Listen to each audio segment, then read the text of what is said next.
اللهم إني أسألك يا الله إني أسألك يا الله. پس از طواف خانه کعبه پرزیدنت مملکت محترم امامعلی رحمان در پشت مقام پیغمبر ابراهیم خلیل الله که در یک پهلوی کعبه الله است 2 رکعت نماز نفل خواندند. واشفي مرضانا وأرحم موتانا ولا تسلط علينا يا الله بذنوبنا من لا يخافك ولا يرحمنا يا نعم المولى ويا نعم النصير. وصلى الله على سيدنا محمد وعلى آله وصحبه أجمعين والحمد لله رب العالمين.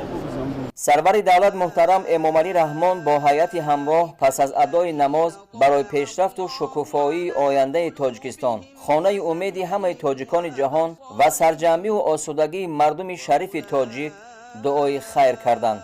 سپس پیشوای ملت در نزد چاه زمزم با یک جهان آرزو و نیت‌های نیک از آب زمزم نوشیجان نموده به پایه کوه صفا برآمدند تا در سعیگاه یعنی میان کوه‌های صفا و مروه 7 مراتبه رفت و آ کنند. 4 بار از صفا تا مروه و 3 بار برعکس حرکت باید کرد.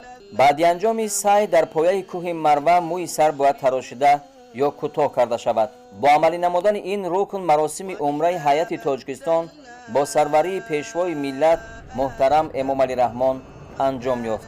مورد ذکر خاص است که این زیارت دفعه 5 جریان میگیرد. با عنایت و مهربانی پروردگار عالم و با توجه خاص و احترام بلند خادم حرمین شریفین پادشاه عربستان سعودی و پرزیدنت جمهوری تاجیکستان محترم امامعلی رحمان میسر گردید که 3 مراتبه به داخل خانه رمزی خدا کعبه الله وارد شده با گذاشتن 2 رکعت نماز برای تاجیکستان عزیز و مردم شریف آن دعای و فاتحه نکو نمایند. پشتیبانی پیوسته از نام پاک دین مبین اسلام در عرصه منطقه و جهان چند دفعه با زبان تاجیکی نشر و دسترس مردم کردن قرآن کریم و در سطح ملی و بین المللی تسجیل نمودن 1310 سالگی اساسگذار مذهب تحمل پذیری حنفی ابو حنیفه نعمان ابن ثابت امام اعظم از جمله خدمت‌های شایان پیشوای ملت تاجیکان در جهان اسلام میباشند